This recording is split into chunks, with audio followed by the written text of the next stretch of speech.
Caddis Maximus here, this time with a review of the Milwaukee second generation fuel brushless M12 impact driver. The 2553-20. Milwaukee's really been going crazy with the M12 line. They have huge batteries. These are just the 2.0 batteries. This actually came in a kit with the M12 hammer drill, which I've already done a review on, and one of their pack out cases. So that was $179 on sale.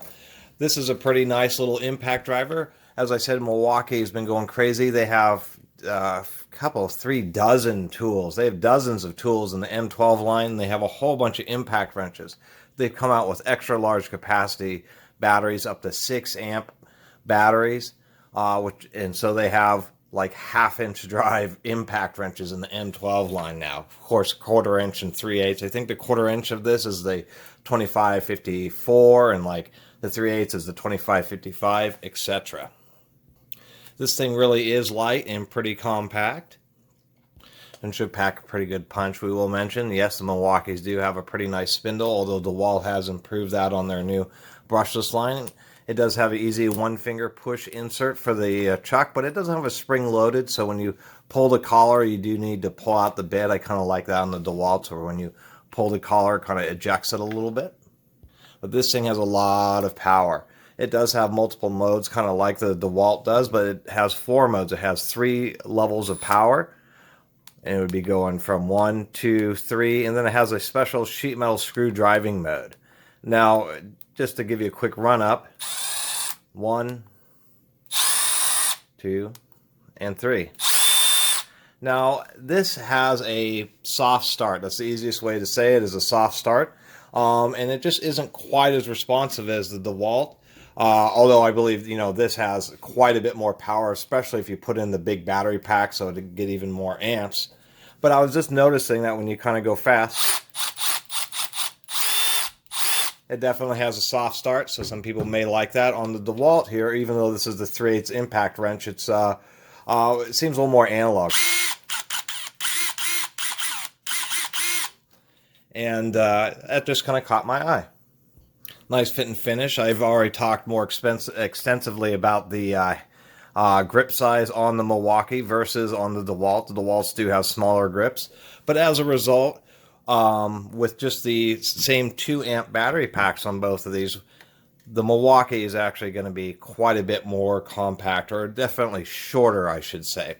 As far as the overall length of the tools, what is surprising is they're essentially the same. So that was interesting to see. I have done a teardown of the DeWalt. I will do one of the Milwaukee. I'm suspecting they're still using a 2-year system, which is planetary, which is just fine.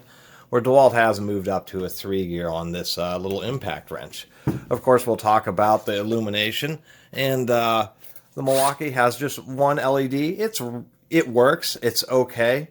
I really wish they would put like 2 or even 3 LEDs to really cast more light. For an impact wrench, it may be better in this situation because, it's going to get dropped and beat up. Where the DeWalt, of course, has the triple ring system.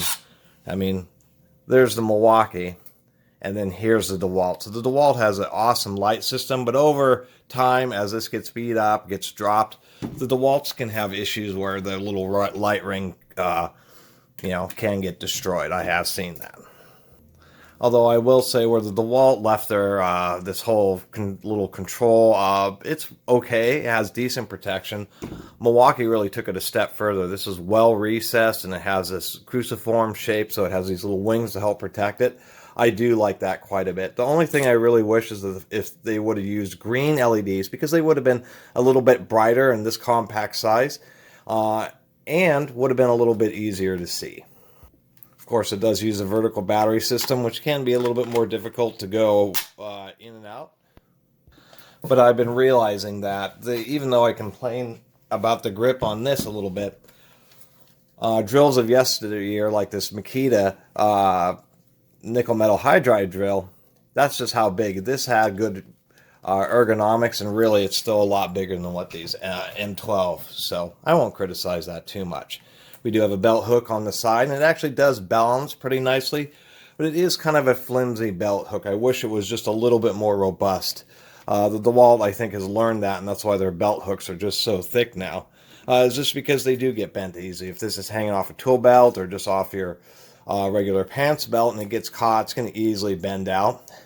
Also, when you're trying to grab it, you do need to be careful because the vent system on these, the Milwaukee's control board's right here, so it pulls it in through the, right above the trigger, goes through the internals of it, and then blows out through these vent holes. So you got to be careful when you're holding it like that because you're going to be blocking the vents. And sometimes this belt clip, if you're right-handed when you're holding on to it, can press into your hand, but you can move it to either side.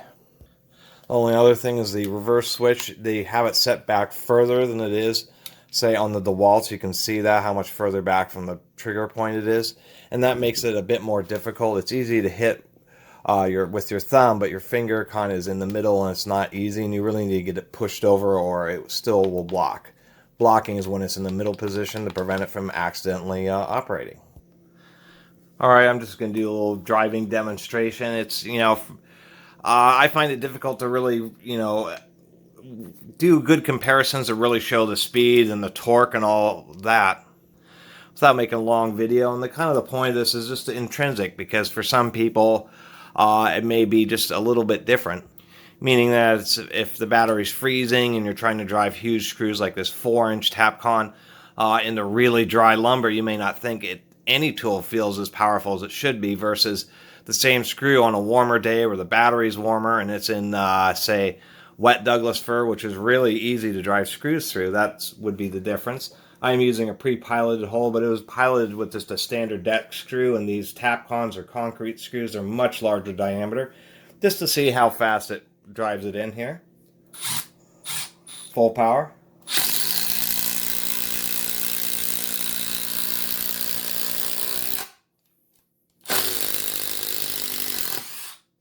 It is pretty good. It feels like it has a pretty heavy hammer, a pretty strong spring in there. You can really feel it striking with quite a bit of force. And even though this is a DeWalt impact wrench, it's basically the same power as the impact driver, whereas the bigger impact wrenches on the Milwaukee M12 line really do have quite a bit more power. But this is kind of as close to apples as we can get.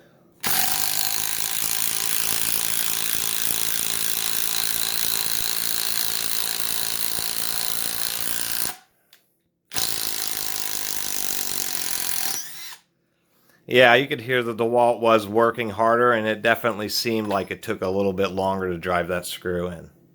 An impact wrench is starting to reach its power limits when the frequency starts to get higher and higher because it's not delivering as much energy to the fastener.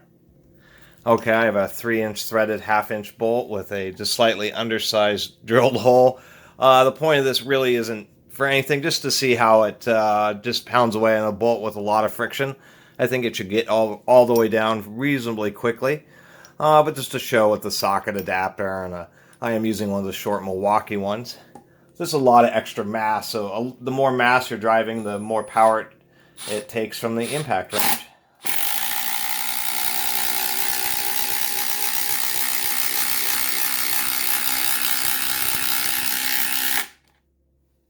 Yeah, I actually had no problem. Pull that back out.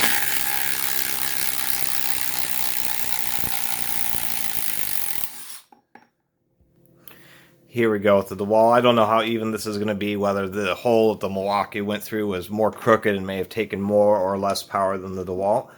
But here we go.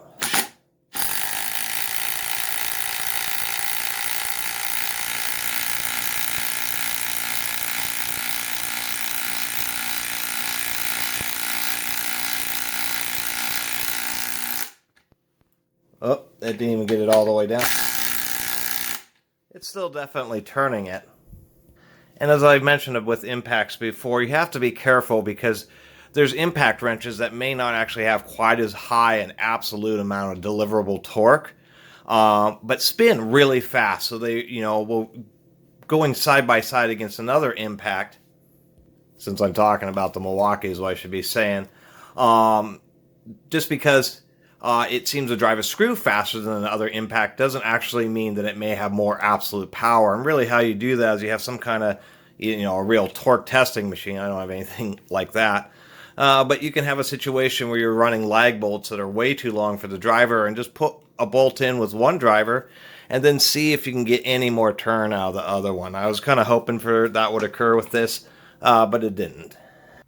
Alright, I'm going to see what we can't do. I just got a couple pieces of basic galvanized steel, mild steel strapping. It should represent, you know, this basic sheet metal fastening, like maybe sheet metal siding. So this does have a special sheet metal screw driving mode because so much of the construction is occurring with sheet metal studs, and so it's supposed to run fast, allow you to drill in, somehow detect the additional resistance when it's running in, and then have the ability to slow down and prevent you from stripping it out. That's the easiest way to explain it. We'll just see how it works out for me here. If I can get it to, if I can get this setup here to cooperate for me. I don't have the best setup to hold this. That's not going to work. I'll just try it like this. I've never been very good at these self-tapping screws. I see what it does. It's really pretty fast to react, but it did actually secure those. You have to be really quick to let off right when it starts to sink down. I've got a really short, like half-inch long, quarter-inch head sheet metal screw here. Oh, did that strip out? I don't think it did. Oh, it did strip it out. So it's hard when it's really thin. On slightly thicker material, I'm sure the system would work much better. Okay, I've got a slightly larger diameter 5/16 head screw here, so maybe this might work out just a little better for me, just because it'll offer a little more resistance when it's going through. Come on.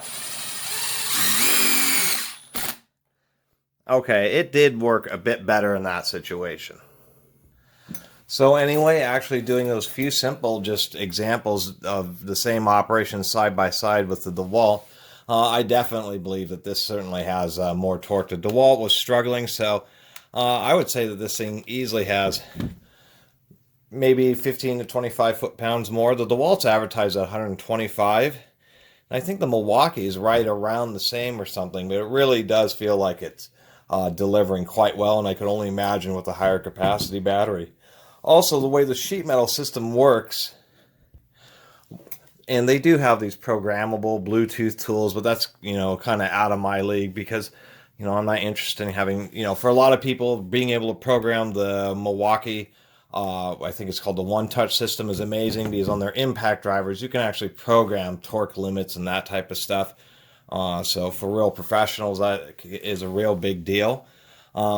But I think that the screw driving mode, you know, it's hard to tune it for such a fine little screw and thin sheet metal, but as soon as you just have a little bit more resistance or actually using this for real sheet metal framing, where that stuff is just a bit heavier gauge, it works out just great. I wish they would have had just a bit more delay where it detects that it's pulling up, or it's pulling the joint tight, and then actually stops for maybe half a second or something, or a second before it starts to impact, giving you just a little bit more opportunity to say, okay, it's stopped, and then I need to let go before it, you know, and if you delay just a fraction of a second, then it'll deliver an impact which will strip out a lot of screws. But I also understand that's a real difficult thing to balance using just a power curves from the motor. But I think overall, you know, it works as advertised, especially, like I said, thicker fasteners, and it really will drill and then pull up and then stop, which is exactly what you want it to do. Anyway, I really appreciate everybody watching and subscribing, and if you haven't subscribed, please do. Until next time, Catus Maximus out.